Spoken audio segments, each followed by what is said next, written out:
शाह सतनाम जी दादा ने 23 सितंबर 1990 को रूहानियत की अनुपम दौलत अपने मीत संत डॉक्टर गुरमीत राम रहीम सिंह जी इंसान की झोली में डाल सारे जहां की झोली भरने की बख्शीश दे दी। लाखों संगत की मौजूदगी में हुजूर पिताजी को गुरु गद्दी पर अपने साथ बिठा परम पिताजी ने वचन किए, हम थे, हम हैं और हम ही रहेंगे। परम पिताजी को तो कण कण की खबर थी। आज, कल और परसों ही नहीं, बरसों बरस उनकी नजर थी। डेरा सच्चा सौदा की तीसरी पातशाही संत डॉक्टर गुरमीत राम रहीम सिंह जी इंसान खुद परम पिताजी को खुदा का रूप कहते हैं। परम पिताजी ने हुजूर पिताजी का वो रूप बहुत पहले ही देख लिया था जिसमें उन्हें अपना स्वरूप झलकता था, वरना दो जिस्म के अंदाज एक कैसे हो सकते हैं। देखिए ये मोहिनी मुस्कान जो परम पिताजी के रूप में मौजूद है। क्या हुजूर की मुस्कान इस मुस्कान से तनिक भी जुदा है? ये इत्मीनान से चारपाई पर संत का सहज ही बैठ जाना और हुजूर पिताजी का बरसों बाद वही रूप। ये परम पिताजी के बैठने का अनोखा अंदाज और ये हुजूर पिताजी का बैठने का वही तरीका। ये परम पिताजी का ढोलक पर थाप का सुरीला स्वरूप, सरगम का सुर बिखेरते प्यारे पिताजी का मनमोहक रूप, हाथ में लाठी थामे परम पिताजी की ये मनमोहिनी छवि, और ये है अंदाज हुजूर पिताजी का। कहीं कोई रत्ती भर भी फर्क है क्या?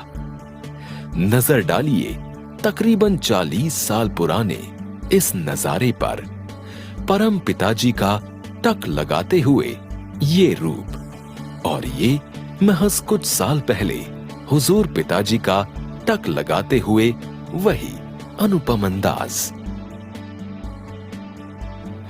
परम पिताजी ने सेवादारों को समझाया कैसे बनेगी डेरा की दरो दीवार, और हुजूर पिताजी डेरा के नक्शों की लकीरें खींचते हुए परम पिताजी का एक अलग अंदाज में सिर पर लाल परने का बांधना और हुजूर पिताजी के माथे पर सजा ये लाल परना, वही अंदाज कुछ तो कहता है। सच यही कहता है कि हम थे, हम हैं और हम ही रहेंगे। गरीबों के दर्द को बड़ी ही शिद्दत से परम पिता का सुनना और गरीबों की पीड़ा को हुजूर पिताजी का। सत्संग में पावन वचनों की वर्षा, वचन वही, अंदाज वही। मनुष्य के साथ साथ पशुओं से प्यार उनको भी था और पशुओं को इनका भी भरपूर दुलार मिलता है।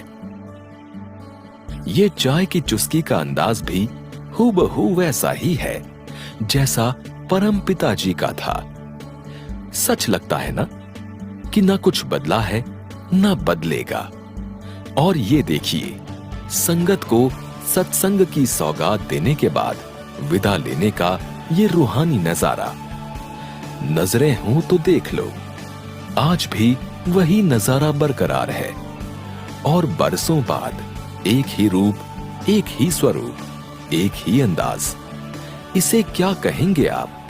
दया, रहमत, आशीर्वाद, खुद खुदा का दीदार। और जब सोहने मुखड़े पर चश्मा लगा हो तो फिर कहना ही क्या।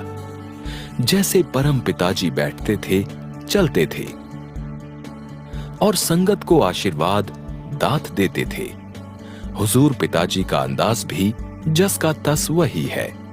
इतना ही नहीं, एक झलक ये भी तो देखिए, तेरावास के बाहर बैठी संगत, तड़फ दीदार की, मुर्शिद के नजरे इनायत की, दर्श की, उसके झलक की। और मुर्शिद ऐसी तड़फ में जब खुद खिड़की खोल खुशियां लुटाने आ जाए तो फिर कहना ही क्या। तो कहते हैं होर मामला हो जाता है, होर हो जाता है।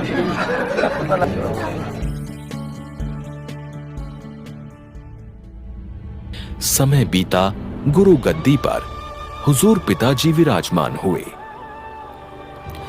संगत की तड़फ पहले से ज्यादा बढ़ी, रूहानियत की प्यास और बढ़ गई, मतवालों की भीड़ और बढ़ गई, दर्शन को आंखें और ज्यादा तरसने लगी। मुर्शिद दीदार को हुजूम और उमड़ने लगा। वही नजारा एक बार फिर सामने था, वही तेरा वास, वही खिड़की, वही रूप एक बार फिर संगत को निहाल कर रहा था, खुशियां लुटा रहा था, नजरों से रहमत बरसा रहा था। तर गई आंखें, बुझ गई प्यास, फिर वही खूबसूरत अंदाज एक नए रूप में एक बार फिर सामने था। इनका तो 50 दिन ने शेरानू मेरे यारा, इनके तो कम ले लें पहाड़ जैसा पहाड़ा।